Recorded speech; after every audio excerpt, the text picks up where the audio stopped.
Hi guys, I'm going to talk about Trayvon Martin today, and I can hear you already switching off to it because it's a subject that's been done to death, I'm sure. You know, I'm going to very briefly express my point of view on the actual case, and then I'm going to talk about it from an atheist point of view.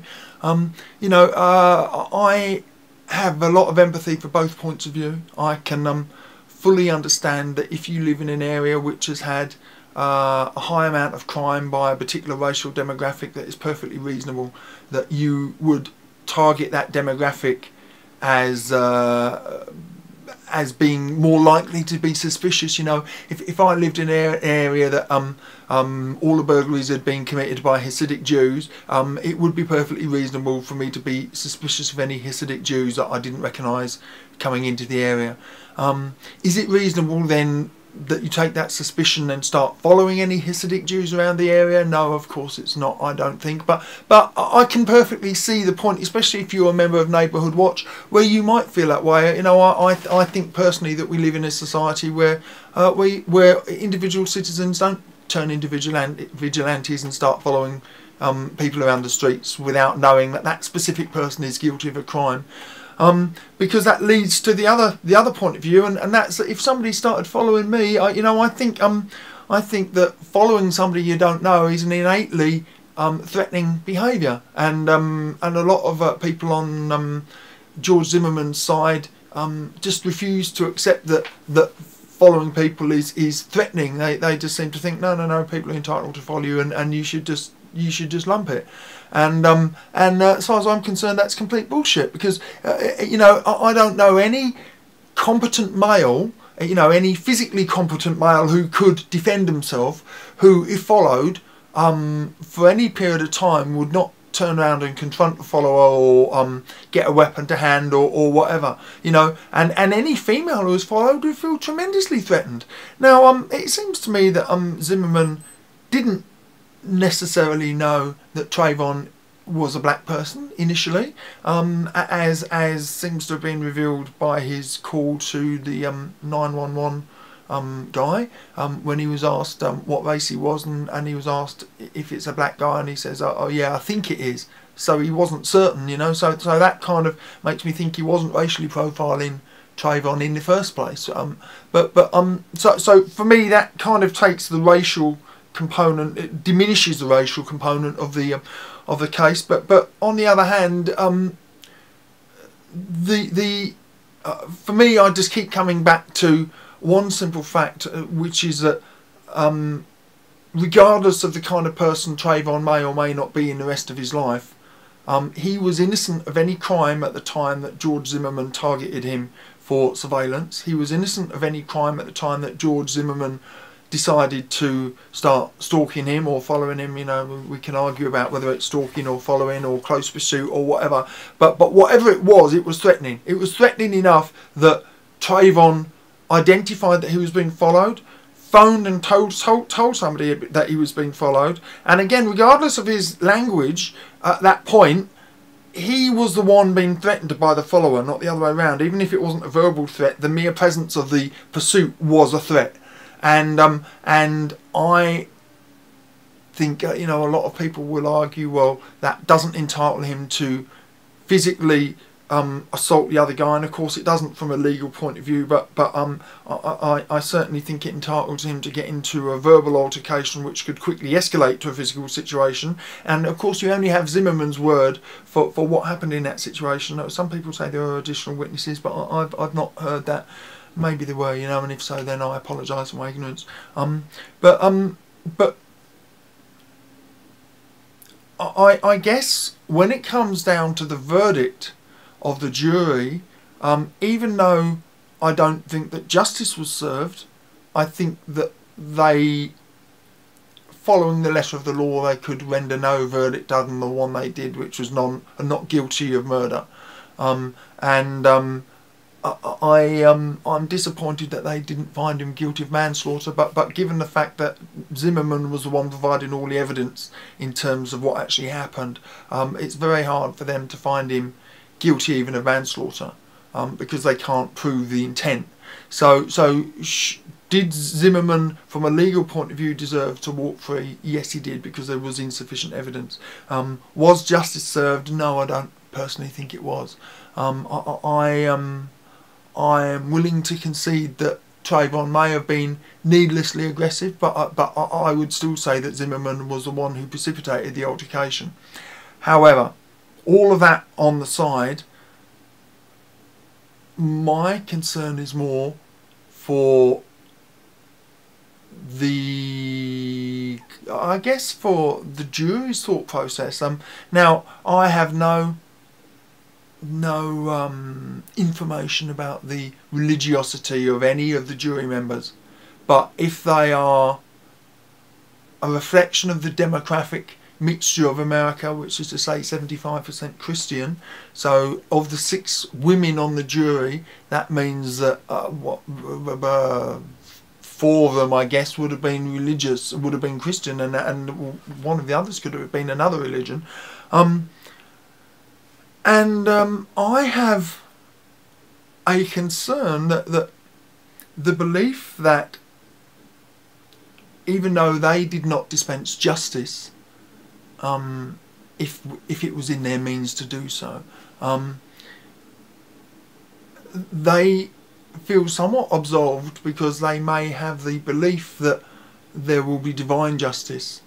You know, I've had endless discussions about whether Zimmerman was innocent or guilty. As far as I'm concerned, he was guilty, but he was found innocent judicially, and people seem to be unable to make that distinction. You know, innocent of a crime. Well, we don't know if he's innocent of a crime, because there is insufficient evidence to convict him of a crime, but that's not the same as being innocent.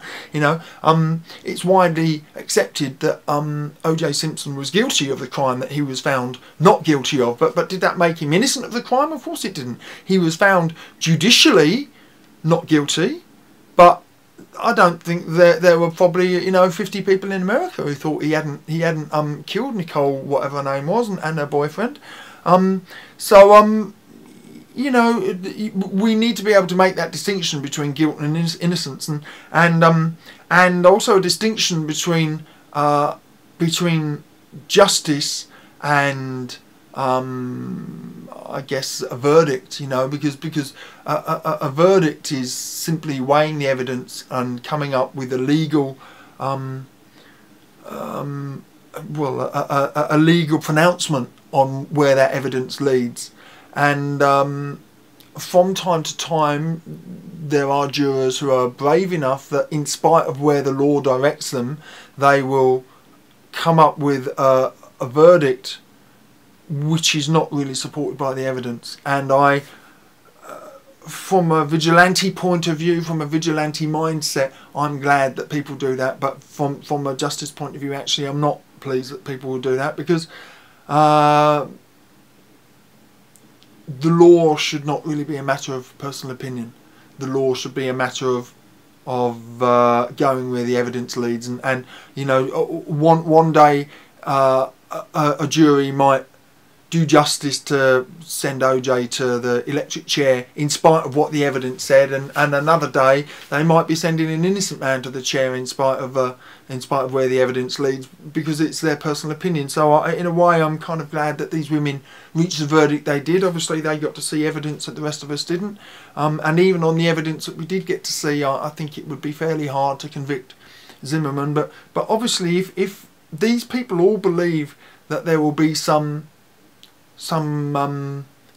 cosmic justice as rendered by the Almighty, then that makes it a lot easier to find that verdict, doesn't it? You know,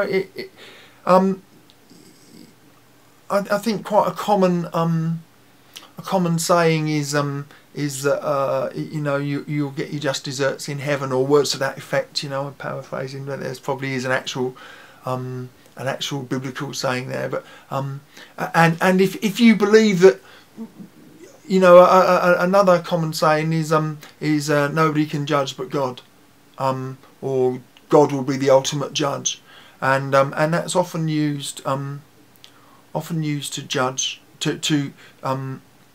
it's often used by people who have taken harsh action who want to kind of defend their position, and they say, well, I'm not prepared to answer to man, but God will be my ultimate judge. It's a kind of a macho thing. I think it's maybe even used in some movies. But obviously, if you believe that justice has to happen on this earth, and obviously it's naive to assume that justice will be done, then it seems to me that justice has not been done in this case. The letter of the law has been followed, and if we're a society of law, nothing else could have come from that. You know, that it's not for the jury to decide to ignore the law for their personal feelings of what really happened, because if they don't know, if there's insufficient evidence, there's insufficient evidence. But personally, it seems to me that justice hasn't been done, and I console myself with the feeling that perhaps the justice will be that George Zimmerman lives the rest of his life in fear for his life, and perhaps that's almost as cruel a punishment as sending him to prison. Because if he'd gone to prison, he'd have a sentence, he'd serve his time. People would consider that justice has been done, and he'd come out and he'd be free to walk the streets, and people probably wouldn't be after him. But as it stands, there's a lot of very angry people, and I think rightly so, who probably want to kill him. And maybe he's going to go back to Cuba or wherever he came from, or come to Britain like a lot of Americans have had to do in that situation. But I don't think he'll ever be free to walk the streets without looking over his shoulder. And if he goes to a country where guns are not legal, then he'll be even more in trouble, because then finally he'll be forced to put all of that martial arts training to use. And if he was too much of a pussy to use it against Zimmerman, I guess he's going to be too much of a pussy to use it against somebody who's got a knife, which is more likely weapon in a non-gun country. I almost hope that Trayvon was a scumbag thug who was on borrowed time, because the thought that an innocent boy has been executed by vigilante is disgusting to me. But if Trayvon was really a hateful kid in every other area of his life, and it just so happened on this occasion that he was actually innocent of anything but maybe cosmic justice. I don't believe in such a thing, but his deeds caught him up, I guess you could say. That would be a lot easier for me to live with than the thought that just an innocent teenager was killed by a cowardly thug who had no right to be following him in the first place. Anyway, guys, I hope I haven't bored you. You take care.